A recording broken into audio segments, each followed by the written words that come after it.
Então, pessoal, agora que a gente compreendeu os mecanismos de inflamação, tanto inata quanto adaptativa, é hora de a gente compreender os mecanismos de ação dos anti-inflamatórios não esteroidais. Bom, eles podem se agrupar de acordo com a sua seletividade pela enzima ciclooxigenase, a tão famosa COX, ou então pela sua estrutura química. Ele é mais comumente classificado a partir da sua seletividade pela enzima COX. Vamos acompanhar. Bom, acontece que a COX tem pelo menos duas variantes. Tem estudos que já apontam duas, a variante 3 e até mesmo a variante 4. Mas vamos focar aqui na variante 1 e 2 da ciclooxigenase. Bom, a COX-1 tem a sua conformação, tá certo? Aqui ligada na membrana. E a enzima, ela vai ser inibida de acordo com a sua configuração espacial, tá certo? Fármacos muito volumosos, eles não vão conseguir inibir essa enzima COX-1, tá certo? A COX-2 já tem uma configuração estereoespacial bem diferente. Ela apresenta um chamado bolso lateral. Então, fármacos muito volumosos são projetados para que somente eles consigam inibir a enzima COX-2. Aqui tem o exemplo de um anti-inflamatório chamado de flubiprofeno, tá certo? Ele pode inibir tanto o COX-1 quanto o COX-2. Observe que ele é um fármaco pouco volumoso em comparação com um fármaco de última geração, que são os celecoxibes, onde apresenta uma configuração estereoespacial bem mais complexa, tá certo? Então, isso confere uma seletividade à enzima COX-2. Tranquilo? Bom, quanto à seletividade e mecanismo de ação, quase todos nós sabemos que os anti-inflamatórios não esteroidais, eles são inibidores da ciclooxigenase 2, a COX-2.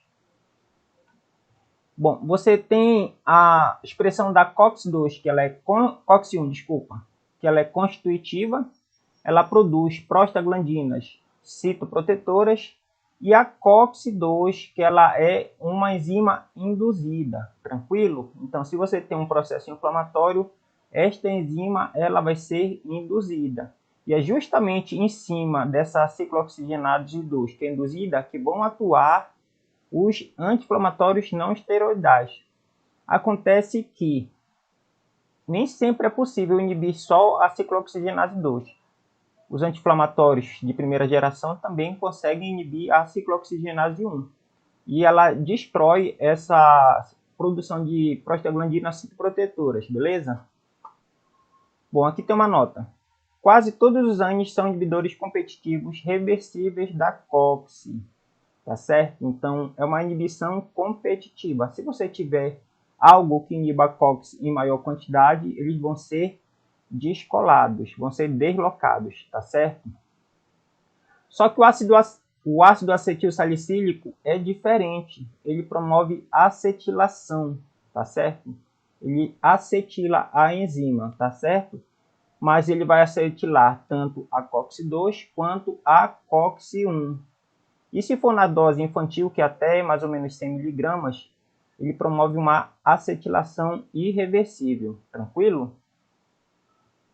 Bom, o ácido acetilsalicílico faz uma ligação covalente com a COX em pequenas doses, beleza?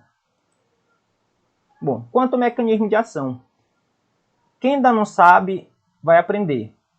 Aqui a ciclooxigenase, no caso a ciclooxigenase 2, que ela ataca o ácido araquidônico e ele dá origem aos endoperóxidos cíclicos, tá certo? Que são os prostanoides.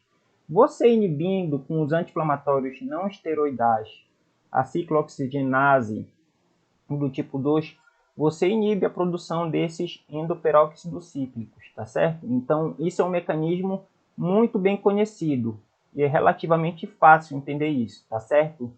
O grande lance é você entender o mecanismo de produção tanto do ácido araquidônico quanto os endoperóxidos cíclicos, que são os prostanoides, e a ação dos endoperóxidos cíclicos, tranquilo?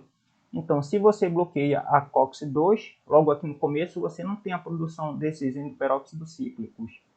Vale notar que, bem além da produção dos prostanoides, como PGF2-alfa, PGD2, PGE, tramboxano, você também tem, a partir do ácido araquidônico, a produção também de lipoxinas. As lipoxinas elas estão envolvidas com um processo alérgico. Isso é um caso à parte de estudo. Só para tomar nota mesmo, beleza?